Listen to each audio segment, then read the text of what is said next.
welcome to the Weed Out, where we weed out the bullshit and talk about the nonsense happening in our backyard. I'm Spencer Fox Peterson, along with my co-host as always. Hi everyone, I'm Joanna May Booty. And this week we are recording. It is middle of December, December 19th. The genocide in Gaza is still happening. It's still on our mind. We are going to bring it up on every platform. It's not just in Gaza, it's also the global south in general, Congo, Sudan. The list is long. Um, we are anti-imperialists. We are anti-capitalists here at the Weed Out. And we want to remind people that regardless of any factor, anti-imperialism and anti-capitalism come first. That's our values. So, we do not stand for this genocide. We do not stand for this imperialism. And, it's supposed to be a wonderful time of year where families get together, but families are being destroyed by our tax dollars, by our bombs. And solidarity and shout out to all the people doing direct action, whether it's protesting, blocking highways, blocking shipments of arms, um, resisting in any way they can. Shout out to all you. You're seen. We love you. And, every moment is a chance to resist. And I know the white neoliberals during the Trump years kind of broke that word resist. But the resistance must go on, and it must be a lifestyle choice. So here at the Weed Out, just to be clear, anybody listening, we are not Zionists, we are not imperialists. We're here for people. We care about people. That's why we talk what's going on in our backyard, because we can't necessarily stop the bombs happening in Gaza at this moment. God, I wish I could flip a switch and change it all, but I can't. But what I can do is bring light to things that are happening in our backyard, and it's all parallel. All imperialism is the same down to the local level to the geopolitical level. So the existence of policing is a way to colonize and occupy workers to keep us in line. So we keep going and fund them and fuel the machine and be good little workers. They don't want thinkers. Rockefeller famously said, "I want a nation of workers, not a nation of thinkers."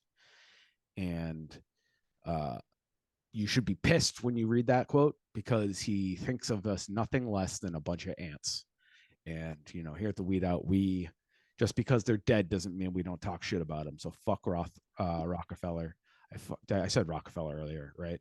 Yeah, you did. Fuck all these people and these imperialist scum. There's no other name for it, and they need to be told, reminded that. So that's what this first 2 minutes was about. Even though we're not going to talk about Palestine and Gaza, um, fuck the imperialists. That's all I got. Joanna, how are you?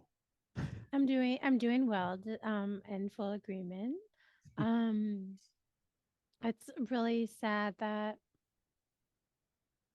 um our government isn't listening to what the majority of the people are now saying. So I think the atrocities of what is happening in Gaza are very heavy, but I think it is wonderful to see that the majority of Americans do want a ceasefire. They do not want this kind of bloodshed to be occurring. And war crimes are being committed. And I was someone with a focus in ethics. I don't know what this will mean for the future historians to look back on, because war crimes are committed all of the time, but this is so blatant and the information is um different than it's been potentially in the past when we get information about wars. So I hope everyone is taking care and doing what they can to support themselves and their community. Like Spencer said, thank you to everyone who we see out there doing direct action, be it through um, covering stories and writing about it, to walking 25 miles um, to show how fervently against the genocide in Palestine that you are. So, thank you to our listeners and to the community at large that understands the connection between something, like you said, Spencer, so far away, something that could seem so removed from us. But that's why we do focus on local politics here and local issues here, because we do have a police um, presence here in Western Massachusetts and throughout the entire United States. And as abolitionists, in addition to all of the things you've discussed and mentioned, abolishing these systems so that there can eventually be care and help and community that doesn't involve state sanctioned violence and murder would be the ideal world that I imagine. So, as we finish off a year, I just want everyone to know that my focus will remain the same in the new year. Um, and I hope yours will too. And to share my New Year's resolution, my New Year's resolution that I've been keeping up on, it's not even the new year yet, but picking a fight with a white man in proximity or in power. So there's a It's a few good one. It's a there's a good. few on my list, and you know what? The best part is when they acknowledge that I'm there bothering them. So we got That is really good. we I'm have a not gonna few. lie. We're On not going to Twitter, that focus too much attention really because good. this isn't about It's not. bullying per se. Not. It's And these not. people should be bullied, but I'm not going to lead the bullying. I will just do my part. Um, and I love when they respond and let us know that they see us because it's like, great, you just legitimize me. Thank you. It's a called engagement, everyone. Yeah. So yeah. Good. And they all say any attention is good attention, right? So when it comes to this, getting the word abolition on their eyeballs, getting them shaking in their boots, whether they know they're shaking or not, they are. A couple of the people we interact with on a regular, and these aren't the people I'm talking about are not random. They're not No, abolitionists no, or but they're random also people. like they're campaign managers. They're Yes, we're not people picking on people not randomly. picking on That's true. people that haven't They're people in signed up power. signed up for public scrutiny. That's a No. Sure. we're Sure. And I think we punch up here. And if sure. you decided to be a public figure, whether it's through media or politic or public service, well, fair game, Joke's on you. fair game.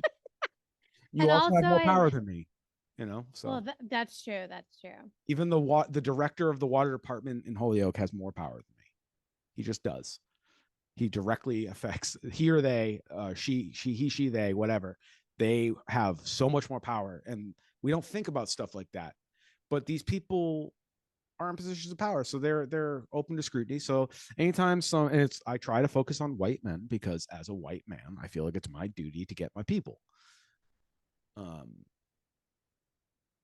I don't go out of my way to find white men; they just are everywhere. They are.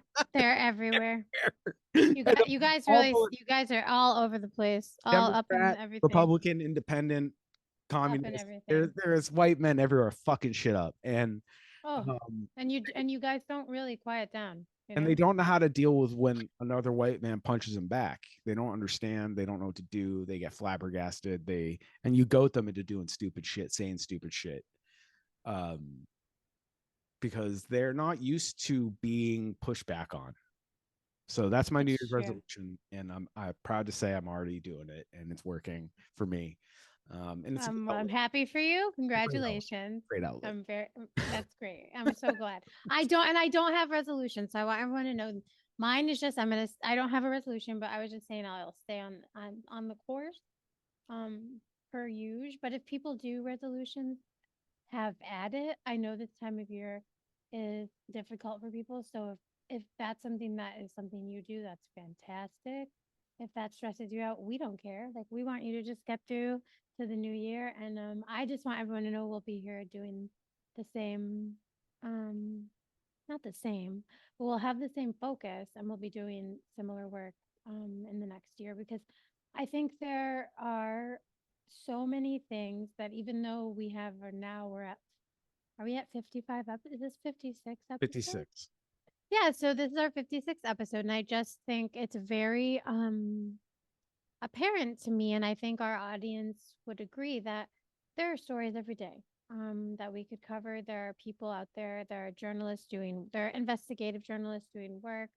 There are our neighbors and community members doing great things. So we have some really good content planned for the new year. And yeah, that's exciting for me. Yeah, and speaking of other abolitionists or just good community building content, podcasts and otherwise, Shout out to our friends at Mass Transparency, Jeff Raymond and Andrew Quamier. Shout out to the shoestring people. They've actually done two police accountability kind of episodes. The second one Yeah. got dropped today, where Shelby and Dusty of the shoestring spoke to Will of also who's written for the shoestring over the years about his history with Chief Jody Casper. You've heard me rant about the Northampton police chief. If you want to hear a different take, but still very critical and very well resourced, their episode on Chief Jody Casper is definitely something to check out. I recommend both those podcasts. And there's other journalists and other activists that we love. We don't have enough time to shout them out today, but those two are the ones that are pushing police reform and police accountability and transparency. Like Shelby has been diligently trying to get weapons inventory from various police departments in the Pioneer or the Connecticut River Valley, formerly the Pioneer River Valley. Um, I Joanne and I have tried getting weapons records, but truthfully, we gave up because it's frustrating. They basically accuse the person asking of like, oh, you might be getting this information for possible terrorism. It's like, what the fuck are we talking about here? So shout out to Shelby for staying on that and highlighting. Yes, Shelby's my fam. So shout out to my fam. They did give us some like Shelby definitely gave you and I some like background information on how to request Oh, absolutely. records, and Andrew did as well. So Shelby and I go way back. Shelby is my partner, Caleb's cousin. And even if they weren't, I would still say the Shoestring Overall as a collective does great work, and like Jeff and Andrew do fantastic work too. It's usually from out east, but they're always just both of them have great platforms, and together with Mass Transparency, I think it's fantastic. Their podcast is great too. And keep in mind, like, this is not paid plugs. We don't do any of No, that. These are just people no, we really respect, and we think they're doing the quote unquote Lord's work, and the Dark Lord's work. whatever, like they're You know what I'm saying? yeah. I just am really, I'm in awe of the community, and not one person can do this, and Mm. without other people digging into the research, I can't do my job. And I can only do so much. I guess we can only do so much. There's only so many hours in a day, and there's only so many days in the week. So, um, that said, like, that's the goal of the Weed Out. We want to grow. We want to build, because we're abolitionists. We understand you cannot reform this structure from the within, whether it's journalism, mainstream journalism, whether it's corporate media, whether it's corporations in general, policing, public sector side stuff. Like, you cannot reform. We have to make them obsolete, and so that people don't need them anymore. So that's kind of our And goal for them, here. and they're doing that on their own. That's why we're here to highlight. Right, exactly. And you know, the Sadly. resistance of the Weed Out is us putting our money where our mouth is. Us putting, we criticize the media, we criticize the opinion makers, the journalists. We maybe beat the story to the ground longer than mainstream media does. Mainstream media will talk about like fictitious fucking fentanyl over and over again ad nauseum, but they won't mention the actual like malfeasance of a cop over and over again. They say it once if they have to say it. Derek Chauvin is an anomaly. Like, that kind of stuff doesn't stay in the zeitgeist very long with policing. So that's why the Weed Out exists. The fucking corporate media doesn't hold these powerful people to account, and we criticize them. So we may as well stand 10 toes down on it and do it ourselves. And that also means recognizing that we alone aren't going to fix it. So please support these other entities.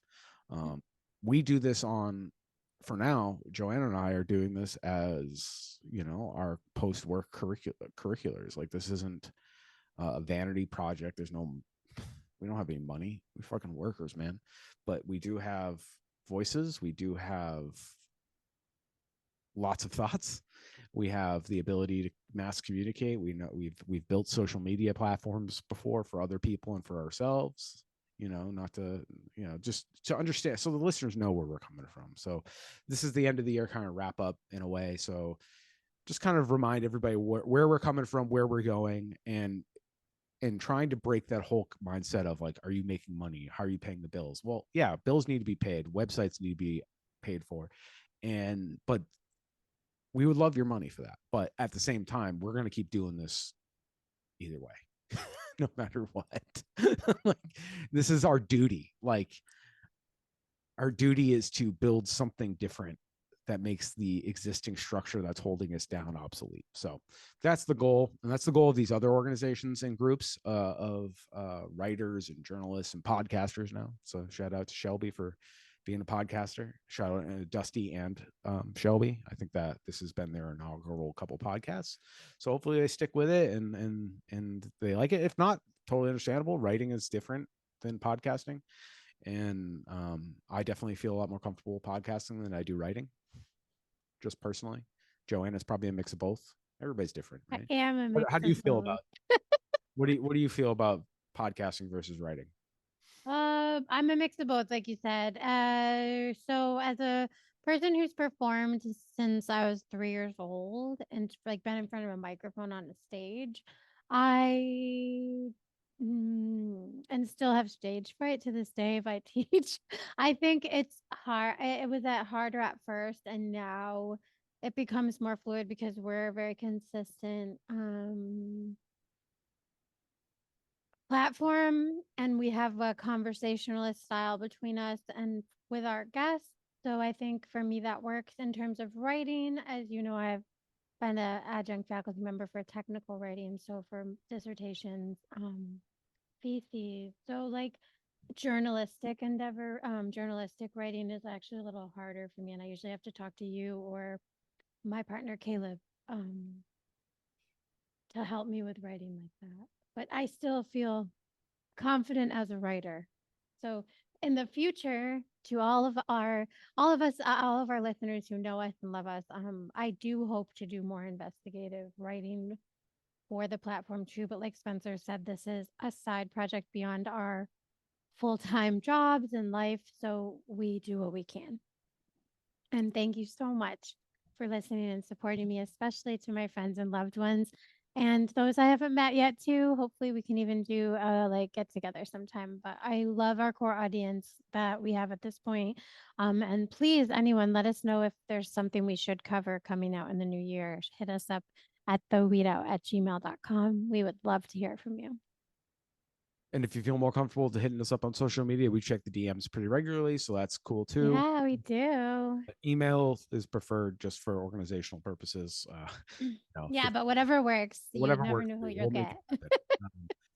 We are we follow through with what we say we're going to do, or we just say we can't. We're very honest people, so I feel like the proof's in the pudding on that. And just to kind of hone or make a finer point of what you were saying about writing, so like I have a really hard time starting, whether it's writing a song, but I'm really Get good. you started. Yeah, so like Yeah, that's hard. Me anybody at too. home, this is a reminder that you don't have to be good at every aspect, right? So Oh, singer songwriter, you can write a great idea, but that doesn't necessarily mean you know how to execute it. You know, like you don't have to know how to play a saxophone. You can have the idea and teach somebody what you want, and then the expert can do it. So like I'm better, I think, once somebody's written something and they have a shell of something, I'm really good at looking at it and reading it and offering critiques because I can put myself in the position of the audience, and I'm definitely more of a from the producer side personally. Like when I worked in music, I was way more comfortable on the other side of the glass at the the control board and talking to the singer about like their performance, and not in the sense that I'm like a control freak. There's definitely like an element of control, knowing what you want, but it was more like you have this thing that's raw and untethered, and you just need somebody to help you like stand outside yourself. I can do that. I can do that all day. But yeah, starting from so scratch is. I was the singer. That's So working in group, where like I you came gotta feel free to work in groups. Say you want to write or you want to. You want to have a social media page that, even if it's something as small as something like a meme page, you know, team up with somebody. Well, yeah, because I was just gonna say, like, for me, because of my background in writing, like the outline and the shell is kind of like where I that's like where I shine. I can make you an outline at any time. Getting Right. started is hard. So everybody, getting started is the hardest part. You just try to get started. But so yeah, so like someone like Spencer and we work well together. Similarly with my partner Caleb, and I think I have always loved collaborating, on projects and working with either my friends or my partners in life on different activities. And I know that doesn't always work out well for everyone. So it doesn't have to be your partner, but it can be friends, it can be people that you've just met, your neighbors in your community. There are so many good groups. There's AKIND in East Hampton that you could reach out to. There's NAN, there's Demilitarize, there's Decarcerate, there's a couple of places up near. I'll share a bunch of resources if people are looking for community, because that is another thing as we wind the year down that I feel during this heavy period of grief that we all experience when we see things like this happening in the world, the genocide occurring all over the world, in Africa and in Gaza.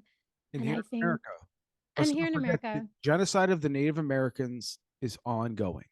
It's an it is, it ongoing. is. We're destroying our treaties. We never honor our treaties. That's an act of genocide. What we do to I their water, how we trap them, how we cut them off, how we move them around. This government is genocidal here at home. It's not over. And what they did to black people, I don't know if it qualifies as a genocide, but it's inhumane shit. What we're currently doing to black men in this country, specifically with the prison industrial system.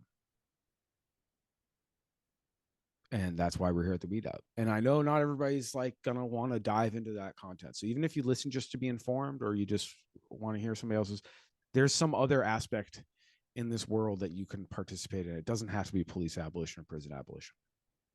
So We yes, please. That was my point. Like, don't fall into despair. right. Please fall into community. Advocate for children to have And resources at yes, school. anything that the elderly right You don't now, even have to and be like, I care whatever specifically you'd about like. LGBTQ kids. You could just be like, all kids should have all the resources they need in their school. Period. End of story. And then that can be your argument.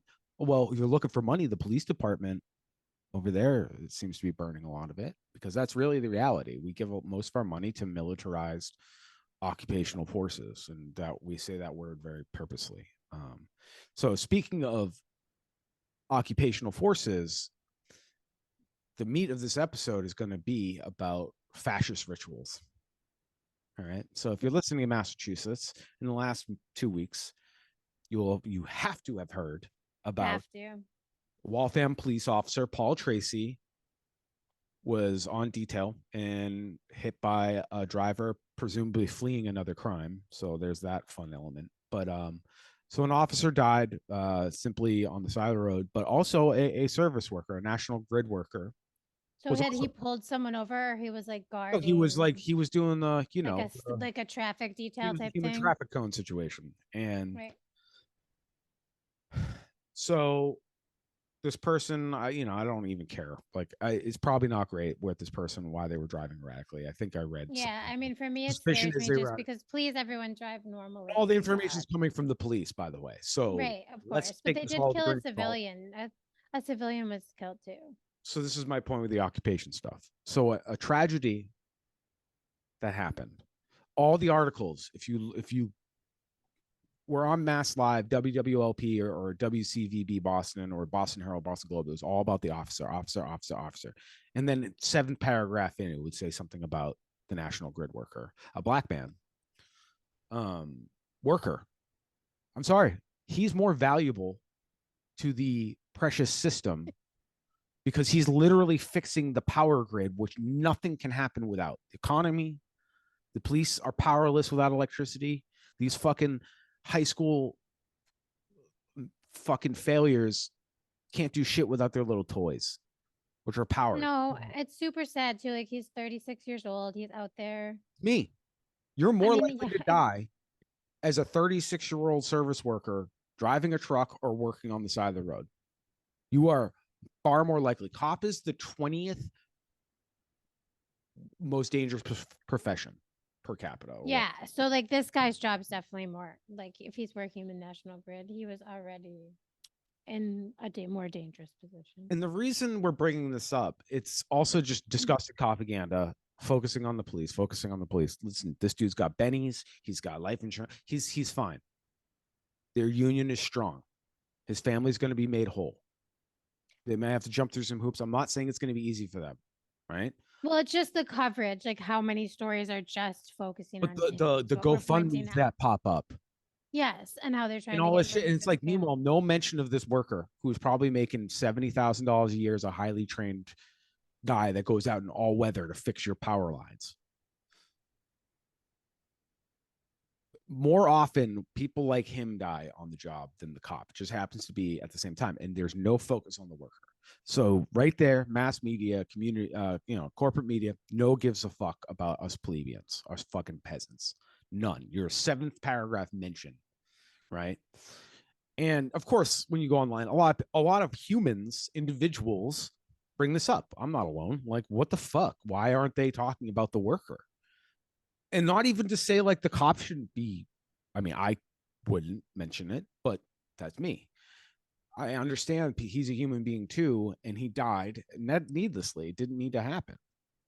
You know, makes me wonder, why don't we invest more in public transportation? Why do we have all these pods? Like, I want to solve the problem at the issue. You know, taking away this incredible power that we give to almost every human adult in this country, regardless of ability, to drive a hunk of metal at anywhere from 25 to 150 miles per hour. It's super fucking stupid. It's a dumb system. And then you wonder why these tragedies happen. And they're totally fucking avoidable. But so this officer dies, whole hoopla. You couldn't drive down the pike still to this day. So I noticed the signs on Thursday on the Mass Pike. So I drive a lot for work. And today I was on the highway and the signs are still up, like remembering Officer Paul Tracy. Does it say On those, sergeant? Is that because that's I saw no, it that's a on this. different, something else happened. So who's that one? Because I was Probably driving on died of 91. COVID. I don't even know. Like half these dudes, like that's the thing. Gosh. The cops they use their COVID deaths to Well, I know, but as I line just of thought duty. the sergeant, So the they farewell puff sergeant even. one was the one you were talking So about. whenever some bootlicker mentions how many cops died last year, keep in mind heart attacks on the line of duty, COVID line of duty, that all counts towards line of Seriously. duty. So like their numbers are buffed. And they're still pitifully low compared to the civilians they kill extrajudicially without going to court. Mm-hmm. Like that's the problem here. It's not that cops fear for their lives. It's an agent of the state acting as the state is killing people without due process. That's the cold, disgusting reality. And then vice versa, when a cop gets killed, either through accident or tragedy, like this side of the road shit, who wasn't preemptive, right? Or even preemptive murder, any of that, they'll throw the book at you so fucking hard because they care more about protecting the power of the state than they do the power of the people. Of course, the institution's going to do that, right? Like, makes total sense. But the point I struggle with is why is uh you see the highway get shut down in LA last week for the ceasefire, the Jews, American Jews for ceasefire, whatever group that was. Like the one group that should have a leg to stand on here.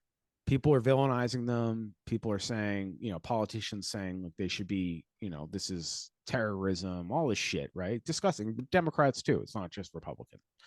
And meanwhile, this guy dies, presumably collecting an OT check on the detail, which they have that market monopolied, and regular workers can't get that. Um, then there's these fascist parades where all these cops clock in for overtime, and they quote unquote, this is an actual headline, show massive sea of blue in his honor. Like they're playing with us in our face. They're showing us the force they have. They can shut down a city. They can shut down ambulance lanes for a parade because of a tragedy. And the cynical thing is they don't give a fuck about Officer Tracy. They don't give a fuck about this man or his family. This is a grift. This is a show of force. This is akin to like Nazi jackboot parades. They get to show all their toys and all this shit. And like, if anybody fucks with us, we'll bring this down on you. Like, this is just bad luck. I know the person who drove is at fault, right? I know there's Well, yeah. technically manslaughter or murder, right? I'm not saying there isn't somebody that is to blame, but this wasn't premeditated. And this is how they roll out on just bad luck, Well, yes. So that's the thing. telling on And I themselves. That's yes. And I will say, not to say that, like, the media isn't covering only the police officer incredibly hard. You're not at all wrong.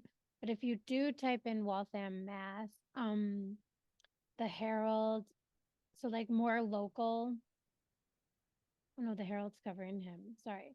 Um, and BC Boston, so it's like News Channel 10, I think, out there. Laura's worked with them, and WCBB has covered the worker. So Roderick Jackson is his name, and he went by Keto, and he had hundreds at his funeral mourning him. He was laid to rest in Cambridge. So this past Saturday. So just so people know, um, and his family does plan on suing, because I think in this case, like, if the charges aren't pressed, um, because he died in a motor vehicle accident, there's only so much that you can get from like insurance policies. So they may be deciding to sue like another way. So there is coverage out there. It's just like you have to search to find it, which is also shady. Right. And, just the whole idea of the Mass Department of Transportation putting out signals on these emergency lights. These electronic signs on the highway are to convey important information. Yeah, and the ones around here have just been saying something about some sergeant lately Rest in in peace. on 91. Yeah, so that's even a different one than you're talking about on 90. So everybody at home, And I think it's bullshit. we're not being hyperbolic when we say the United No. States is a fascist police state, and it always has been. Ask indigenous people, ask black people. The thing is, if you argue it's getting worse now, it's getting worse. It's because you were on the in group. I'm on the in group. Joanna's on the in group. We're being honest with our privilege here. That's why it's imperative we we refuse to be governed by this. Become ungovernable on this issue, because honestly, it's already been here. Nazi Germany wishes it could be us. And I think that your point about the coverage of this and how there are these parades for something that's a horrible accident, and it's upsetting probably for this man's family, but I do not need them to use tax dollars that for an already bloated police force to then shut down the streets and On a my weekday town. during Sometimes, regular yeah, on a weekday or whenever they want, sometimes regular during commerce, rush hour. regular business hours. Right. And this is, I'm talking, I've seen this in multiple towns, even recently in Western Mass, where things are shut down during a rush hour period, and it's interrupting commerce. It's interrupting, people getting to take care of the people they need to, could stop doctors, who knows. Um, but it's fine because a police officer has perished, or whoever has died, and like of a state person who supposedly protects us and keeps us safe, we should honor them. But when I see a group of protesters out in those same streets who are trying to stop mass killings, and they're trying to show, hey, maybe there's a different way. The discourse is completely different, and in fact, people want to harm them. So I think we should think about that a little bit, because those protesters typically, and I know all of our audience members are supporting and sometimes are some of those protesters, but please know we do see the differences in the way that people, I don't know, approach the protesters versus the state parades. And I'm personally more angry that they would spend tax dollars parading police through the streets.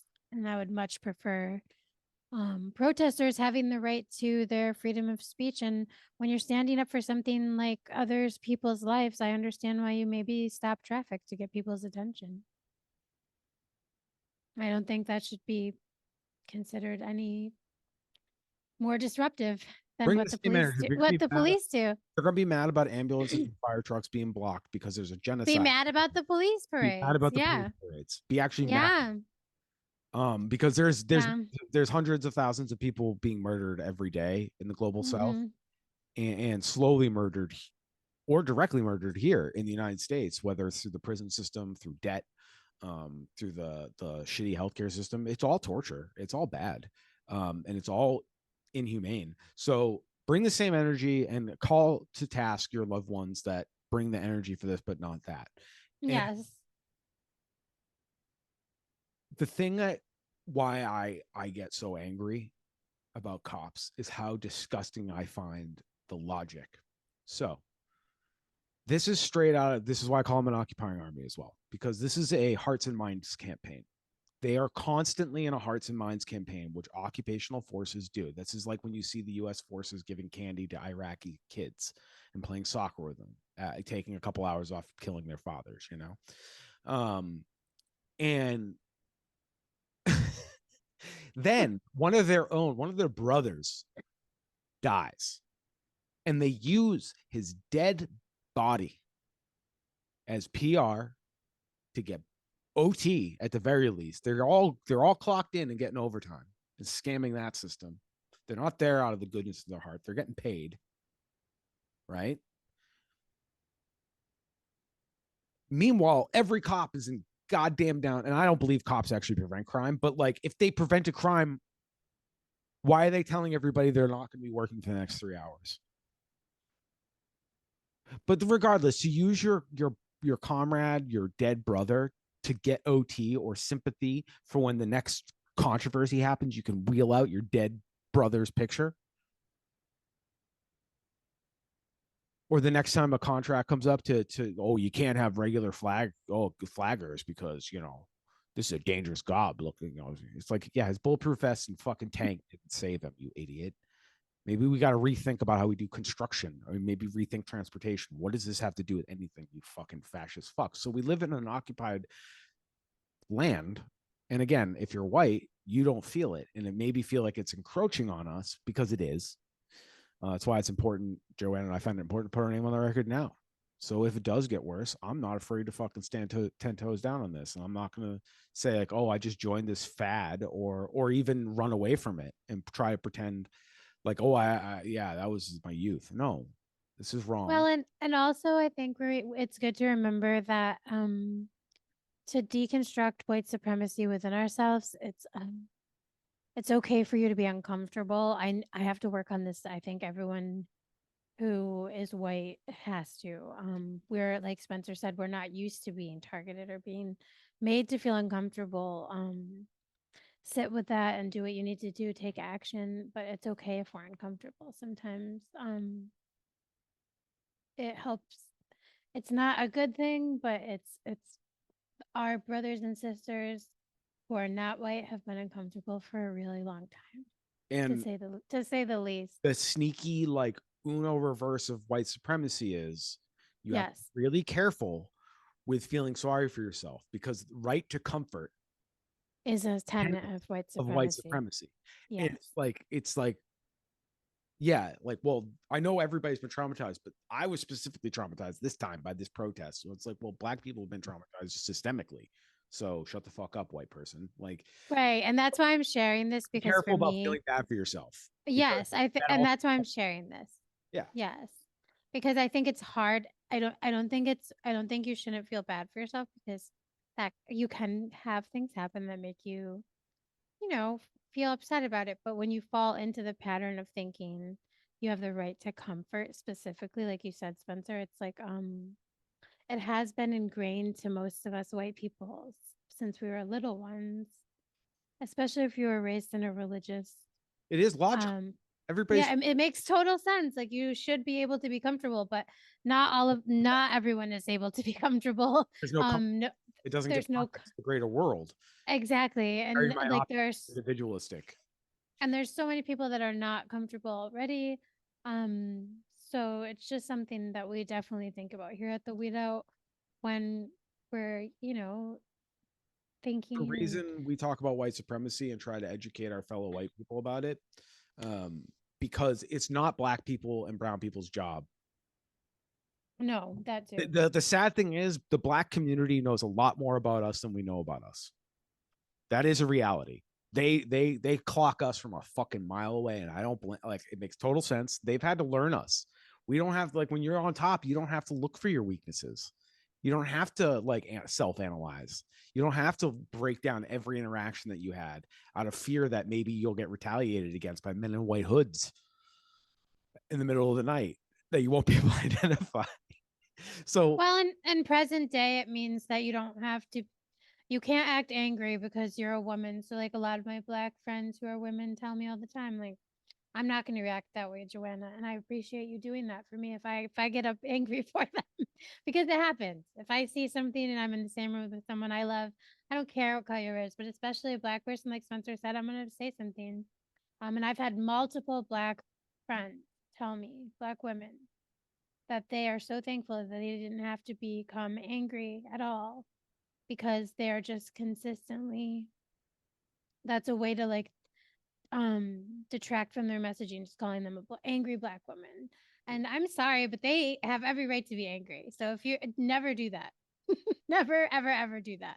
and also this is the time where I throw a little asterisk in here where I say white supremacy doesn't necessarily require white skin. It doesn't. They'll take useful pawns, people that are They willing. will. They will. Like there's plenty of exceptions to this rule, There are. you know, Candace Owens. but like I just want to ultimately say like dismantling, disrupting, and criticizing and bullying white supremacy to its face is the role of us white people. I feel I so bad agree. that And explaining it to others. the fact that I learned more about white supremacy from people like James Baldwin or Martin Luther King than I have ever learned from a white guy. They taught me more about my people. You know, just those big examples, right? They taught me more about my people than I ever learned about thinking critical about my people from people that look like me. Well, another great point is that reading texts of people that are not white is also a great way to learn and grow. Yeah, And I know our I audience does like that. bullying it to its face is not their job, and it's our duty. No, It's our duty to them to like. It's not about totally. me. It's not about them. I'm not protect. They can protect themselves. They got themselves. I don't like white supremacy. I have a fucking problem with it. It makes me mad. Preach, preach, preach. This, and if anything, it's a selfish motivation because honestly, I was raised to be one of y'all. I find it fucking cowardly. I find it Evil. it's the easy route, and It's that fucking evil though. Like whoever like no. and have a And to little me it pride. doesn't, and to me I'm sorry, it doesn't make sense. I fully in my soul, my heart, everything about me just to hate each other is wrong. And I To know think that that there's an most inherent, and this isn't just white, that's not right. That's not right. to think that there are people inherently above others. That's gross. Like there has to be kings. There has to be. No, no. No, that no, it absolutely fucking does not. And we should all Absolutely love not. each and we should all love each other. And I don't mean that in the sense that like we're all holding hands singing fucking kumbaya. But I mean loving one another means we're all taken care of. We have what we need, and you just want that for someone else. I may never be able to speak to your face other than hello, goodbye, but I still would like you to be okay and have what you need. And that's love for each other and humanity. And that is what, when you look at children playing together, that is the hate is taught. And so for me, one of the reasons I will always talk about this with other white people, and as a white person, it's a focus for me, and I will point it out anytime I see it, is I will not be a part of teaching this to any younger person or anyone else. I will only be a part of unlearning this and love. That is all that we should be focusing on as white people is unlearning this craziness, this evil, horrible, disgusting indoctrination and making the world a better place. And I don't have children, but if I can help the world be better for everyone else's, that's great too. Yeah, well said. So yeah, that's these when I see these, to bring it back to the topic at hand, like this is white supremacy. Well, it is. It's They're on demanding display. right to comfort for their fallen fucking goon, Exactly. their white supremacist goon. And I'm sorry, anybody listening, they're white supremacists, they're imperialists. That you can't be the Yes, and they're ethical cop. You can't, like, you you're really upholding a can't. structure. You're upholding a structure, and you're a key element of it. You have a gun and a right to kill. And you're going to shut down traffic when one of your colleagues dies, but you're going to arrest me if I shut down traffic because of a genocide in the Congo or in Gaza. Or a And it colleague of just yours being killed by the police. well, exactly, but like George they're Floyd only is a here. colleague of all of us. He was a working class person.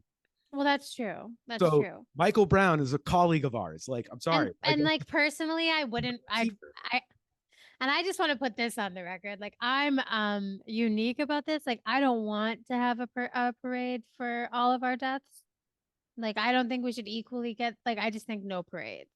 Um but I know all people may have different thoughts on that, so I'm not the authority. Um when I'm dead, please do not parade me through the streets and stop traffic. I just I think it's important for people to understand that you can't call like it's calling us like call something what it is. Um, if protesters are disturbing the peace with what they're doing with traffic, this parade nonsense when someone dies is disturbing the peace too, but it's we're funding it with our tax dollars. So it brings it back to the weed outs like mission two is so that we all focus on our local politics, those budgets that matter. What are the people in Waltham paying for this? Are the state cops involved? How oh much yeah, does that every cost? You know what I mean? So why every town in that region might be spending fucking money on it. And that's something to think about. we're also telling criminals they're not on the job. Yeah. Well, yeah, who's out keeping us safe Right. when this parade happens? Do they have a backup force that we don't know about? Oh Probably. no. Like am I incredibly Well, they unsafe have during all all their of these? rookies out. They have all their rookies out that were too young to know this guy. Well, Potentially, yeah, and the audience, LOL, because the audience knows I don't believe that we're mostly unsafe here in just, America. we're doing a thought exercise. This isn't actually how we think. Like, We're doing a bit. We're doing I don't think police should exist. So in my world, we don't even have to have this debate. Yeah. Yeah. But nope, the parades. It's just and so that's just one of the things I know throughout the year we've shared so many different I don't know, I guess accounts of people having interactions with the police that show that they don't protect us. They show that they're draining our communities of precious tax dollars that could go towards helping those that need it the most. And honestly, the amount of money would trickle back up to probably the most wealthy in a community. I am no freaking person you should be having run your books, but I do know a few things about counting numbers. And the monies that we give to police forces in our towns could just oh man, I just want us all to focus in the future on what can we do with those funds and how can we think of ways as we move forward. I know that there are some things that the slogan defund the police makes people uncomfortable, but we're not doing that. We're reallocating funds to make things better. So I know my slogan of reallocating funds to make things better isn't as poignant or upsetting. But and that's I want us to think about what we can do as the new year approaches because there will be a lot of local stuff we'll focus on in different towns. There's new mayors coming into office, budget season will eventually hit. And we just want to think about that. And this is another example out in Waltham of dollars just being pretty much flushed down the toilet, in my opinion. Yeah. And this is the stuff they show us. So imagine, That's the thing. you know, It's upsetting. yeah, I mean, I guess that's what kind of ticks me off about, um, people who say they're fiscally conservative, but Me too. that money's gone. It Like, it what goes are in you the top talking pocket. about? It doesn't trickle anywhere. It's just gone. Whereas you invest in other things, the money comes back to you. Right. I don't think any politician in the entire country that I've like on a that I've personally witnessed it could call themselves um a fiscal conservative based on either being okay with the military or police budgets. They're absurd. Yeah, I mean, I don't think it's like a something only libertarians may say. holidays are Because coming I up swear. for everybody. The Pentagon's failed its sixth audit in a row. They've lost trillions with a T, trillions. I didn't even know trillions existed, but they do. Dollars, they don't know where they are. They're probably funding genocides we don't even know about with them. Or, they're in the hands of bad people who paid top dollar for it. So, yeah, I mean, imagine what our police budgets, if you actually audited and looked at it, it's like when you invest in guns, you don't get anything back. You just don't. You invest in water, you have a healthier community. You have people that aren't thirsty, you know? Like you get something out of that. Whereas just dumping money into guns and tanks and shields, it's so much money that literally you may as well burn it. It like I thought y'all capitalists, like shouldn't every dollar create more dollars? But all of a sudden, well, it costs what it costs when it comes to fucking guns that kill marginalized people and poor people. But Or anything there's else some you have to justify. Justify it. yes, yes, Everything has to that's be what I was need gonna say. tested. But it's like, well, you like okay, so like say somebody's like, just in my utopian world, we're gonna take all that money we spend on police, we're not gonna spend any money, it's gone. Uh, Free for all, whatever. We're gonna take all that money and we're gonna house the homeless and house everybody, not just the homeless. We're gonna make sure everybody's taken care of with that money, which that's enough money to do so, by the way. The amount of money we spend on domestic policing, we could just have Oh, yeah, all of absolutely. us, rich, poor, in Abs- between, would never no have to worry homeless. about a roof over our head. Never. That's how much money we're spending on this. That never trickles back into the economy, the precious economy. It just burned. I guess the cops go buy boats and shit, but whatever. They're not actually contributing to human society. So follow me on this, right? Where was I? I lost myself. But we spend You'll all get this there. money. But if you bring up spending all this money on, say, solving the homelessness or hunger issue, which is like literally there's more than enough money here. There'll be money left. Yes. Um, It's impossible to solve. they say, oh, but it might fail. Hmm. Like you'll throw endless money at something that's always failing. Well, they also create like it fail. Like the shelter systems are horrible by all accounts of every person that doesn't lacks a home you have like talked to. Usually it's like they develop systems that are just like filtering people into it's all filtering into the prison industrial complex. So that's why it's not just the cops that we have to and you've already said it, we're anti-capitalist, like it's the wealthy and those in power who make like laws that allow for like say BlackRock to own 100,000 homes across the Northeast too, things like that. But So then it's a system that's like there's systems upon systems. neoliberals and neoconservatives have effectively killed any of our social services, so we all think they don't work properly. Right, but they would. It's They just would if they're they not were allowed to. just systematically for the last 50 years. And this is what everybody was saying when I was a kid is going to happen. And it's happening. Like the woke people I knew growing up that were like the cranks at my family parties were like, yo, this is going to be fucked in like the 2030s. Because then people are going to go straight to everything private because the public sector wasn't working. And then, like, I don't know. Anyways, But it's like set that way. So I want everyone to just consider that's why in the new year, like we always do, we can focus on pressing our local here in Western Mass and our friends out east can do the same. Pressing the budget as much as you can to focus on the things that do help the community, like education, public health, housing, etc. And someday, hopefully, we'll even have universal health care here in the United States. Don't let them tell you it can't be done. It can. It's done in most countries throughout the world, some funded by us. And I want So to make sure that everybody knows how we feel in our heart of hearts. This worker that died, um, this National Grid worker, yeah, keto, Roderick Jackson. Keto Roderick Jackson, my age, 36 years old. Um, the reason we didn't do an episode on that person is because we want his family to fucking grieve. So maybe we'll reach out to his family for a comment in a few weeks. When they have a little time, we want to give them space to breathe. This isn't about reactionary, but we felt like this was really like, dude, every digital sign in Massachusetts was honoring this fucking goober, like who chose to be a class traitor. And I'm sorry, that's why I don't have much sympathy when cops die doing cop shit, because honestly, if a lot of things were different, that life would still be here.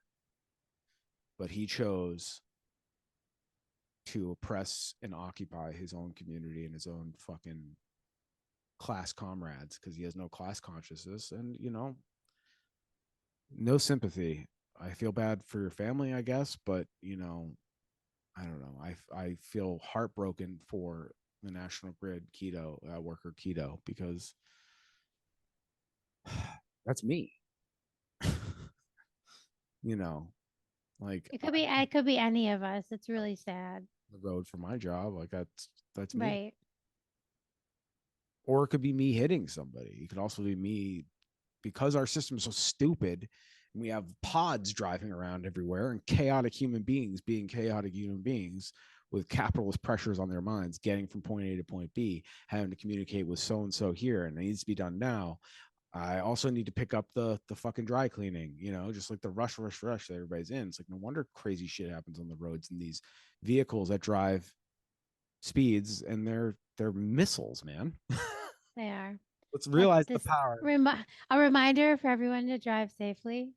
Yeah, and my job, thankfully, I think it's taught me a lot of patience with driving and recognizing what you're doing, like, and what the reality is. And like road rage kind of really broke it for me, like seeing people get road rage, where I was like, I used to get mad at them, like, why are you doing this? You're actually being more dangerous. But the reality is, driving is a fight or flight thing. Like, you don't It recognize is. it because you've conceptually wrapped your head around it. We've multi generations lived with this technology, so we're in theory used to it. But our brain is like, Mine's not. this organic mass that I am specifically tasked with keeping safe is in an unsafe situation, and we do this for hours a day. So when somebody cuts you off, that's literally putting your life at risk. So of course your brain's going to go into fight or flight, and some people fight, and that's road rage. And then I was like, oh well, oh yes, because cars are, our brain in its core knows this is a fucking dangerous idea. Right. It is. And I feel guilty of minute road rage. I feel like from the perspective of the other person, I probably look kind of adorable but angry. And it's usually like I'm not like trying to harm anyone. Try to, But like I have honked for a really long time, or I do flip people off. I But I would communicate. actually this is my PSA though, like please don't engage in road rage if you can, because I understand why you're upset and why you're nervous, but you just never know what the other person may do in retaliation. And then you're more at risk of being unsafe. It's made me be more accountable. So like, when something happens and you kind of like you do something that it happened. Yes, I have I get really thrown off if someone cuts me off. We I put do. the on late, like you got to the turn, like a human error, right? Right. And the person behind you like is clearly agitated. I'm a big fan of the mea culpa. Like if they happen to pull up to you at the red light, look Oh, at them and give them the fucking my bad, hands across the chest, like I'm sorry, my bad, hands up, like, and like try to like recognize, like, yeah, that must have been annoying. Like I feel like that's really something I've developed since I'm on the road so much now. Even in my personal vehicle, it's like it's kind of all the same shit. Where it's like I just assume people are having a rough day, and also like this sure. is For sure. an incredibly triggering experience. For sure. So, and incredibly dangerous. OSHA, is this okay? Probably not. Again, if we didn't spend all this money on this bullshit, and we wouldn't need cops sitting on the side of the road, and this goober would still be with us. But no, Well, and I have to say I have and I feel like I've said it on the show. The cops did not prevent me from being hit by a huge SUV head on. They have never prevented any accident I've ever been in. And how could they? because it's a fool's errand. So, Yeah, and just it's just accidents happen and it's a huge freaking rocket that you're driving like through let's space going way too fast usually. So just all just, let's yeah. collectively as human beings get together and solve the salute. Let's the root cause. Humans should not be driving cars. I'm sorry. It's like it scares me still. We're We all so know. stupid crazy. I do okay, but that's why I understand how people can get upset because I myself can. Like riding horses is crazy too. You're riding a It sentient is right. It is crazy. Have you rid crazy. horses? I not not like I've been on a horse, but Yeah, yeah, it is I don't crazy know. though. It's crazy. I've never been a big rider, but like some people, like, well, when back in those days, the roads didn't have to be as wide because blah blah blah. Horses can only do so much, and they only go so fast and all this shit, right? And it's just They like still could throw you, like kick you they're in the head if sentient you're behind beings, them. whereas a motor is a motor, But at the same time, like driving in a fucking steel cage at that speed is crazy. It's a crazy concept, and we've But normalized. both make me scary. Like scared. Humans are just so like I think our innovation sometimes will overlook the most wild things just because I think back to the times riding when I was a kid. We rode like not a ton, but like we'd go Western style riding through like the mountains and the Catskills. And I was always afraid, and the horses would know, and like they would take off or do crazy shit. Like stuff can happen. So So, cars, horses, flying, that's all kind of scary. I get why people get kind of like squirmy with any of those scenarios. and if somebody tries to argue with you, one argument back or tactic to disarm the argument I've had when they say, "Oh, cops, if they didn't write tickets, the threat of the ticket," and I'm like, the tickets don't deter people, still speed. Like But that's, yeah, it's a thing. and they're like, "Well, the tickets just what? Imagine all the ones that wouldn't if there was no penalty," and it's like, yeah, there's supposed to be a consequence, but I don't see how chasing them down. The only thing that seems to deter when I'm driving is like, well, you know how everyone slows down when they see a cop car? Right. Like the fear of getting a ticket, but I don't want to instill fear in everyone That constantly doesn't either. make people better drivers, is all I'm saying. No, it definitely doesn't.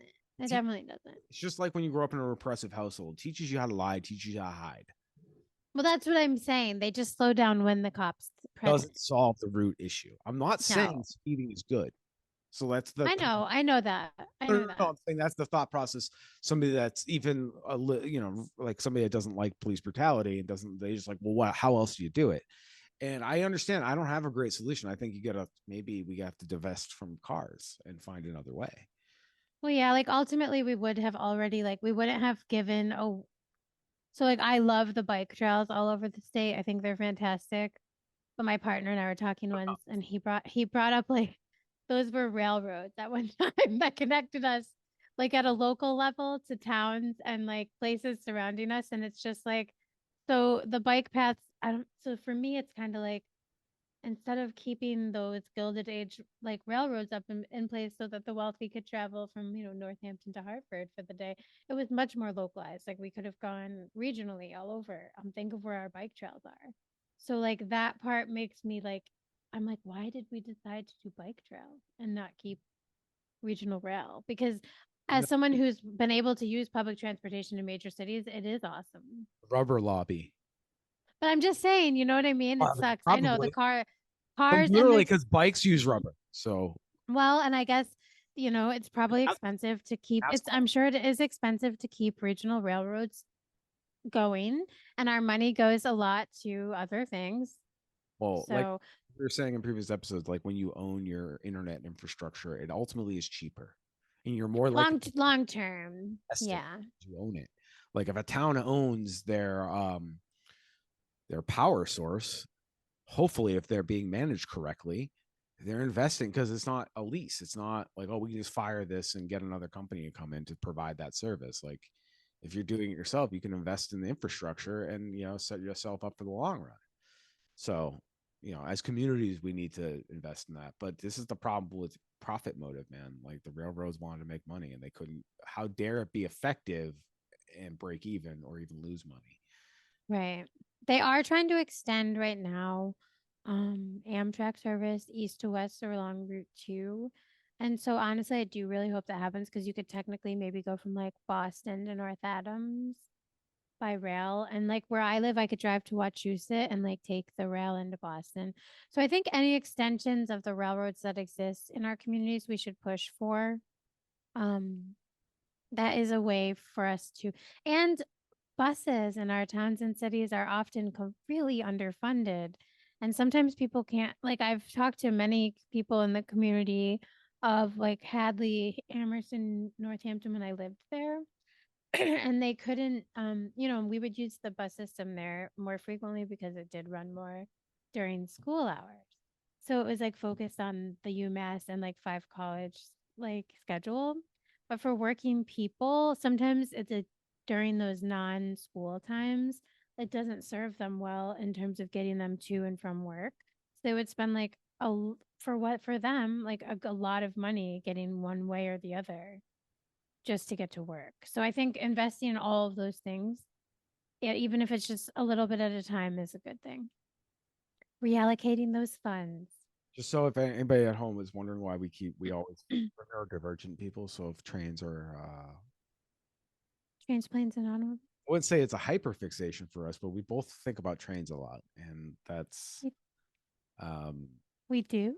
like, we've brought up trains a bunch of times. All right, fine, but like they're important. It's just proof that we're neurodivergent. We love trains. Whatever. I They're don't need great. any. We Great. are. Yeah. And I believe in decentralized hyperlocal economies. So personally, I feel like that's the only way to do it equitably. Trying to fucking scale shit out always fails. In But my then it's hard to build a connected railway. So that's why that's hard. This is open to conversations about how we do things in the future.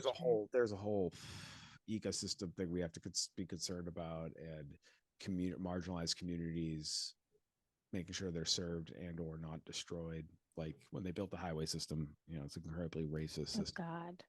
Like it's our racism is literally in our infrastructure. Like it's crazy. It's true. So, anyways, not that down note everybody, but this whole episode was basically a Ghoulery and tomfoolery. So It was. take that as your holiday gift. Remember the fascists never take a day off. They even used their dead buddy's fucking body to grift and to garner sympathy and whitewash their crimes against humanity.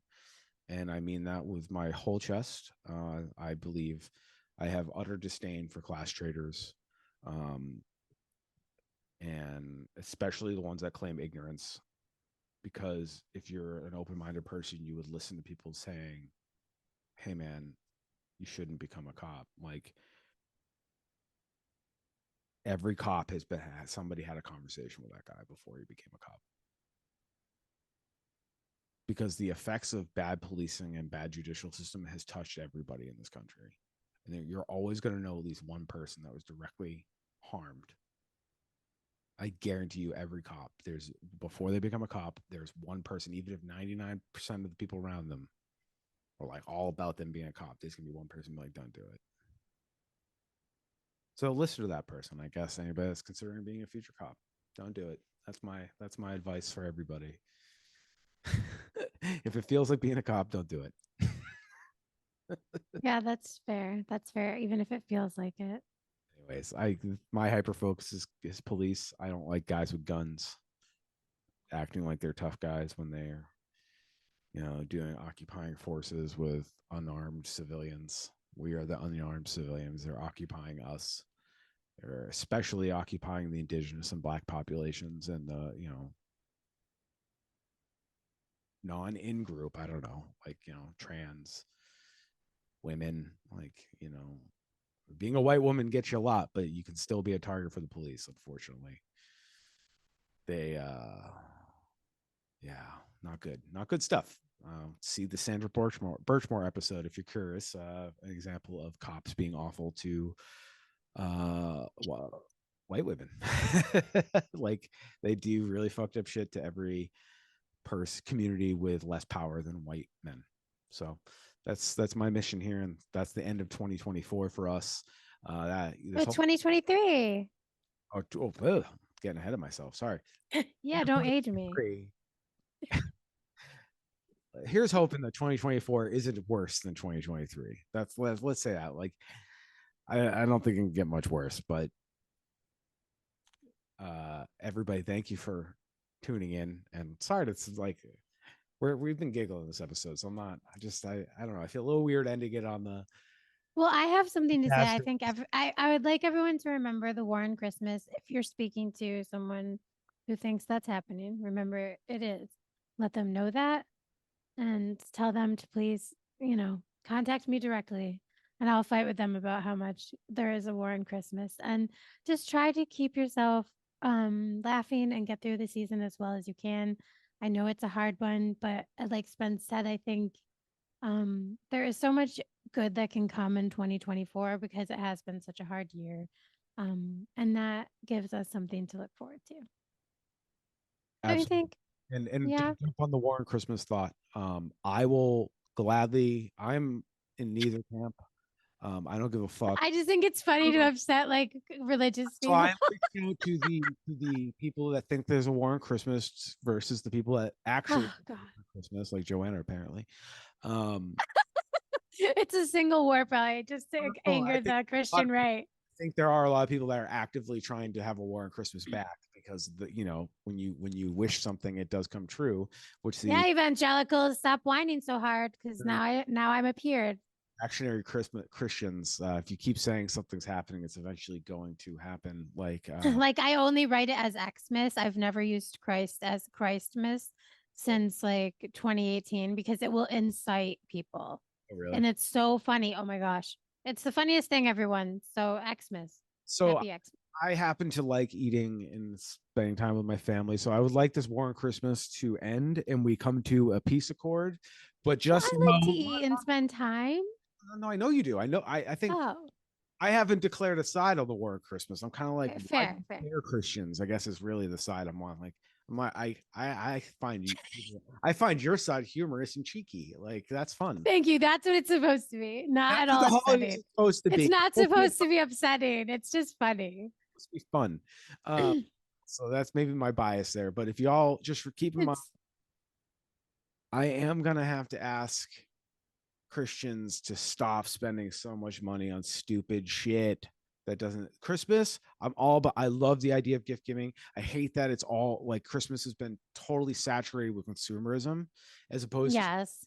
the idea of like, hey, I like nothing better than when somebody like I don't know bought me a pair of boots one year, like my a loved one, and I still wear them because they were a really good gift. Like they spent more money than I would have spent.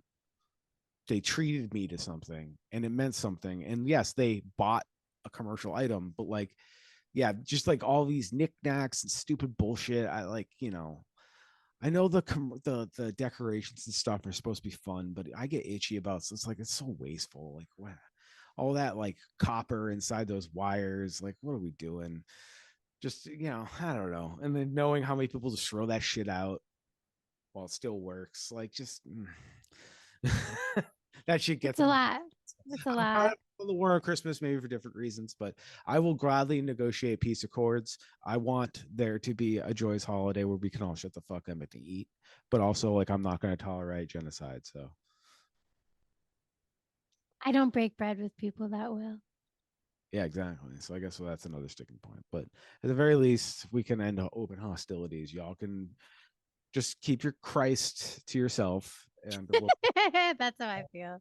good Xmas Christmas. And it's Hanukkah season, and there are so many other holidays that come this time of year. And I just want everyone, some people don't celebrate at all, and that's fine too. I just think it's I call it the cold season, and it's hard to get through because it's dark and cold and it's shitty. So I just hope everyone stays well. Thank you for being our audience, for being people that send us information on stuff we should cover, for being our anchors, for just being out there. We love you and we're so happy to bring you more content in 2024. As always, you can find everything we mentioned on this episode that would have a link or whatever at www.theweedout.com in the show notes. Each episode has its own show notes with its own information. Feel free to reach out to us on all the socials. You can go to you can access that all from our website, or you can go to one of our social media accounts and click on the link tree in bio. Um, Hope everybody's having a good winter and, keep weeding out the bullshit. Take care.